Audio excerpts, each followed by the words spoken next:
Justice for Ethiopian Orthodox Christians who are being killed, destroyed and persecuted in Arisi area.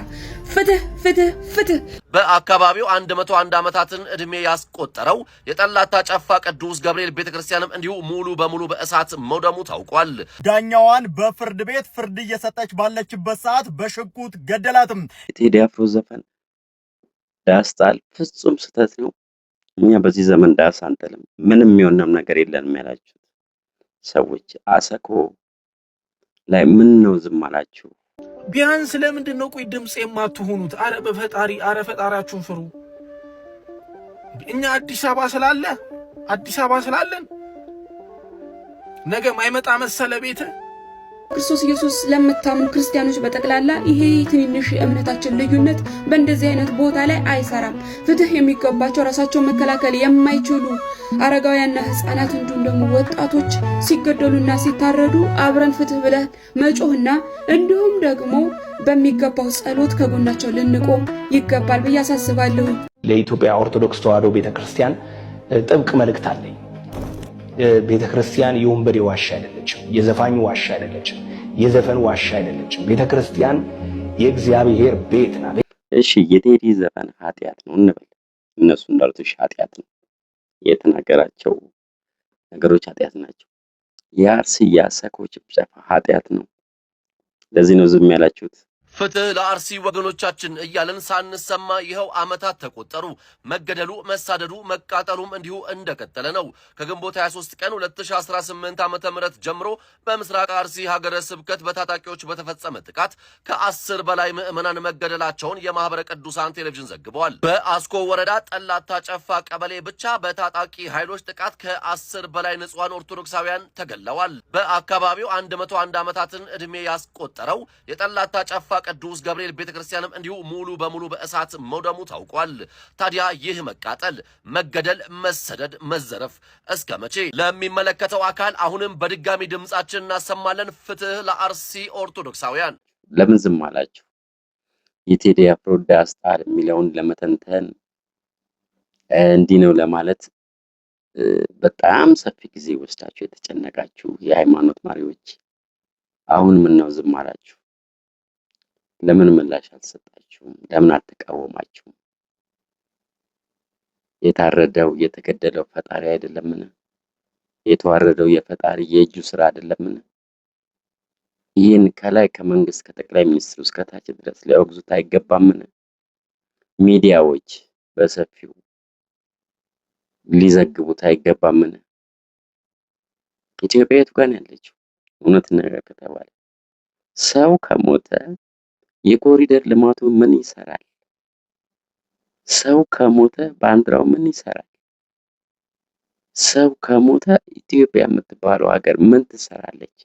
ዜጎቿ እያለቁ እየተጨፈጨፉባት ከሆነ በገዛ ሀገራችን ላይ ከአንዱ ቦታ ወደ አንዱ ቦታ መሄድ ካልተቻለ በባስ ስንሄድ የምንዘረፍ ከሆነ የምንገደል ከሆነ ይሄን ያህል ሚሊዮን ብር አምጡ ምንባል ከሆነ በ16 ጥይት ተበሳስተዋል። 16 ጥይቶች የአይሱዙ ላይ ተተኩሶበታል።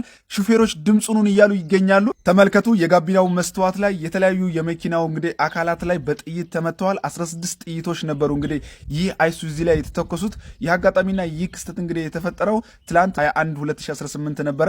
በኦሮሚያ ክልል በመተሃራና ወለንጭቲ መሃል 55 ተብሎ በሚጠራው አካባቢ ይህ አይሱዙ ላይ 16 ጥይቶች እንግዲህ ተተኩሰዋል። የምትመለከቱት አይሱዙ እንግዲህ በጥይት ተበሳስታለች። በዚህ አጋጣሚ ረዳቱ በጥይት ተመቶ ወደ ሕክምና እንደሄደ ተነግሯል። ሹፌሮች ድምጽ ሆኑን እያሉ ይገኛሉ። ፍርድ ቤት ጉዳያችን ለማስፈጸም ስንሄድ ዳኛዋን ጨምሮ በሽጉጥ የምንገደል ከሆነ የቱ ጋር ነው ፍትህ ያለው?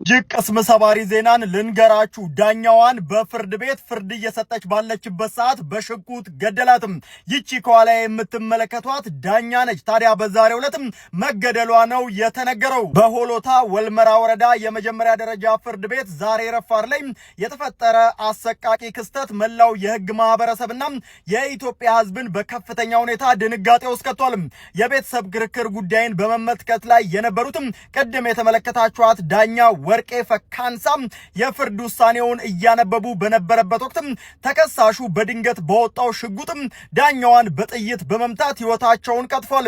በተመሳሳይ ጊዜ ታዲያ በተተኮሰው ጥይት በችሎቱ ላይ ከባለቤቷ ጋር በመከራከር ላይ የነበረችው የባለ ጉዳይ ማለትም የገዳይ ሴት ሚስት ማለት ነው ህይወቷ ማለፉን መረጃዎች ይጠቁማሉ። በትልቁ ይከበርበታል የተባለው በፍርድ ቤት ውስጥ የዳኛዋና የባለ ጉዳይዋ ሞት ታዲያ ብዙዎችን ያሳዘነ ነው። ለሟቾች ነፍስ ይማር። ዶክተር አብይ እሺ ብዙ የተሳካን የተሰራ ስራ አለ። ያ ስራ ግን አንተ የሌለ ቀን ወይ ደግሞ ይሄ በወታደር የተከበቡ ልማቶች የሌለ ቀን ሊጠፋ ነው ማለት ነው። እንኳን እሱ ይሄው አሁን ራሱ የሚታየው ገና ምንም ነገር ሳይከሰት የኮሪደር ልማቱን መብራቶች እና እንትኖችን እያጠፉ ነው ያሉት። ይሄ ትክክል አይደለም። በእርግጥ ግን ምንድነው በትንሹ ነገር ላይ እንዲህ ችግር የታየ ትልቅ ነገር ሲከሰት ምን ሊሆን ነው? ያንን ማሰብ ያስፈልጋል። በተለይ የቴዲ አፍሮ ዘፈን ዳስጣል ፍጹም ስህተት ነው። እኛ በዚህ ዘመን ዳስ አንጠልም፣ ምንም የሚሆንም ነገር የለንም ያላችሁ ሰዎች አሰኮ ላይ ምን ነው ዝም አላችሁ? ድንኳን አንጥል። ድንኳን ለመጣል የተዘጋጃችሁ ካላችሁ ድንኳን አንጥል። የኦሮሞ ዘፋኞችስ እንደዛ እየሳቃችሁ እኛ ዳንስ አንጥልም ያላችሁ አሁን ምን ነው ዝም አላችሁ? እስቲ ዘፈኑን ከመጀመር ሀገር ለሞተችባቸው የህሊና ጸሎት እናድርግ። ምንም የተከሰተ ነገር የለም። ምንም የሆነ ነገር የለም። ሰላም ነው፣ ሀገሩ ሰላም ነው። ይሄ ነው። እኔ በመሀል አዲስ አበባ ላይ ተቀምጣችሁ አገሩ ሰላም ነው እያላችሁ ምንም የጎደለ ነገር የለም ዳስ አንጥል የምትሉ ሰዎች በጣም ልታስቡበት ይገባል። ቢያንስ ለምንድን ነው ቆይ ድምጽ የማትሆኑት? አረ በፈጣሪ አረ ፈጣሪያችሁን ፍሩ። እኛ አዲስ አበባ ስላለን ነገ ማይመጣ መሰለ ቤት ወደ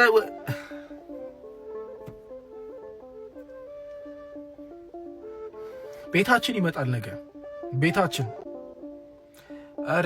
አረ ተው አትግደሏቸው። አረ በፈጠራችሁ ምንም አላረጉም። ገዳም ውስጥ ነው የተቀመጡት። እባካችሁ አትግደሏቸው። አረ ስለፈጠራችሁ። ከመቼውም ጊዜ በላይ ዳስ ልንጥል የሚገባበት ዘመን አሁን ነው። ቴዲ የራሱን ኃላፊነት ተናግሮ ጨርሷል። የተናገራቸው ነገሮች በሙሉ ምንም ስህተት የለውም። ሁላችንም ስጋት ላይ ነው ያለነው፣ ሁላችንም በብዙ ነገር።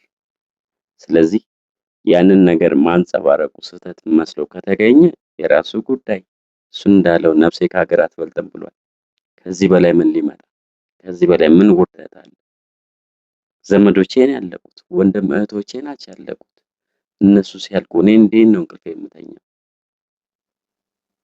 ወፍጨጭ እስኪል ቆሜ ነው ማነጋው ብሏል ማርከብ የሚለው ላይ። ቴዲ እውነቱን ነው ያለው። ዳስ መጣል ይገባናል። ከፊት መሀል የነበርን ሰዎች ዳር ወተናል። የቴዲ ዳስ ጣል የሚለው ዘፈን ላይ ተረባረባችሁ። የት ገባችሁ? ችሊ ተመልከቷት። ፕሮቴስታንት እምነት ተከታይ ነች፣ ግን የተሰማትን እንዲገለጸች እሷን ያፈራ ማዕፀን የተባረከ ይሁን። Justice for Ethiopian Orthodox Christians who are being killed, destroyed and persecuted in Arisi area. ፍትህ የዛሬ ዓመት በተመሳሳይ ስንጮህበት የነበረው የንጹሃን ደም ራሳቸውን መከላከል የማይችሉ ራሳቸውን ዲፌንድ ማድረግ የማይችሉ ህፃናት፣ ወጣቶችና አረጋውያን እየተገደሉና እየሞቱ እስከ ዛሬ ድረስ መቀጠሉና በዛ ቦታ ላይ ፍትህ አለመስፈኑ የሚያስገርም ጉዳይ ነው። ቤተክርስቲያን ሲቃጠልና እንዲሁ ራሳቸውን መከላከል የማይችሉ ምስኪኖች ሲገደሉ መመልከት በጣም ነው ልብ የሚሰብረው፣ በጣም ነው የሚያሳዝነው፣ በጣም ነው ያዘንኩት። እንዲሁም ደግሞ በክርስቶስ ኢየሱስ ለምታምኑ ክርስቲያኖች በጠቅላላ ይሄ ትንንሽ የእምነታችን ልዩነት በእንደዚህ አይነት ቦታ ላይ አይሰራም። ፍትህ የሚገባቸው ራሳቸው መከላከል የማይችሉ አረጋውያንና ህፃናት እንዲሁም ደግሞ ወጣቶች ሲገደሉና ሲታረዱ አብረን ፍትህ ብለን መጮህና እንዲሁም ደግሞ በሚገባው ጸሎት ከጎናቸው ልንቆም ይገባል ብዬ አሳስባለሁ። እህቴ ባለሽበት ፈጣሪ ረጅም ከጤና ጋር ይስጥሽ። ያልፋል፣ በእውነት ያልፋል። የታዘብነውን ታዝበናል። ያልፋል። ያቺ ጉድጓድ ውስጥ ሆና ይቃጠል፣ የእነሱ ቤት ነው የሚቃጠለው። የኛ ቤት የኛ ተነካኛው ጉድጓድ ውስጥ ያለ ነው። ምን አገባን? ያ ምትር ቋቋቅ ስትል የነበረች በኋላ ውሃ ሲያጡ ያቺ ጓደኛዋ ስትሄድ እሷ እዛው ተቃጠለች አይደለም ገብታ። እኛን አይመለከትም። የተቃጠለ የእነሱ ቤት ነው። እኔና አንቺ ውሃ ውስጥ ነን። አቦ ዝም ብለሽ ዋኚ፣ ምን ይጎልብናል? ዘና በይ ስትል ኧረ ተይ ይሄ ነገር በኋላ እኛንም ይነካል። ኧረ እኛ ውሃ ውስጥ ነን፣ የሚቃጥል የእነሱ ቤት ነው፣ ግድ የለሽም ይለብልባቸው፣ እኛም ላገባን ስትል ያቺ ዘላ ሄደች። ያቺ ውሃ ውስጥ ልቦጫረቅ ከነ ውሃ ወስደው የእኛም ነገር እንደዛ ነው የሚሆነው። አንዱ ጋር ሲቃጠል አንዱ ሲሞት ሌላው ዝም ብሏል። አንዱ ጋር ችግር ሲኖር ሌላው ዝም ብሏል። ነገር እንደሚመጣ የታወቀ ነው። ብዙ የሚሸቱ ነገሮች አሉ፣ የሚያስፈሩ ነገሮች አሉ።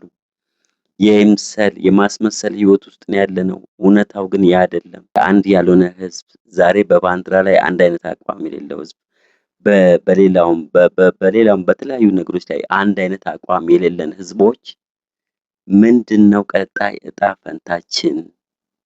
ምንድነው የሚሆነው? እስቲ ማን ነው በፈለኩበት ቦታ ዞሬ በፈለኩበት ቦታ በፈለኩበት ክልል ሄጄ ንብረት አፈራለሁ የሚለው ማን ነው? ይሄው ሁሉም በባስ መሄድ እየፈራ በአውሮፕላን አይደለም 10 እጥፍ ከፍለው እየሄደ ያለው። ደብረ ጉራቻ 12 ሰው መገደላቸው ተገለጸ። በሹፌሮች አንደበት እንደተናገሩ ከሆነ በታጣቂዎች ተኩስ እንደተገደሉ ይናገራሉ። እጅግ ያሳዝናል። የዛሬ ሳምንት አንድ አውቶቡስ ሙሉ እንዳገቱ ቢታወቅም ዛሬ ደግሞ 2 አውቶቡስ ሙሉ አግተው ወስደዋል ታጣቂዎቹ። ከዛ መሃል ንጹሃን 12 ሰው መግደላቸው ተገልጿል። ምንድነው የሆነ ያለው? ሁሉም ነጮች የሰሩትን ጠመንጃ ይዟል። ሁሉም ነጭ የሰራውን ጠመንጃ ይዟል። ነጮች ካምፓኒያቸው እንዳይዘጋ ሲሉ እኛን እርስ በርስ ያባሉናል፣ ያጋጩናል። እኛ እርስ በርስ እንገዳደላለን። በዘር፣ በሃይማኖት፣ በቋንቋ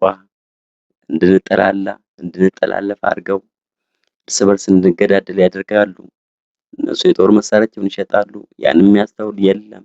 ፈጣሪ በጭካኔ የተገደሉትን እናትና አባቶቻችን እህትና ወንድሞቻችን ነፍስ ይቀበልልን፣ ምሕረትም ያደርግላቸው፣ ሀገራችንን ሰላም ያርግልን። ቸር ሰንብቱ።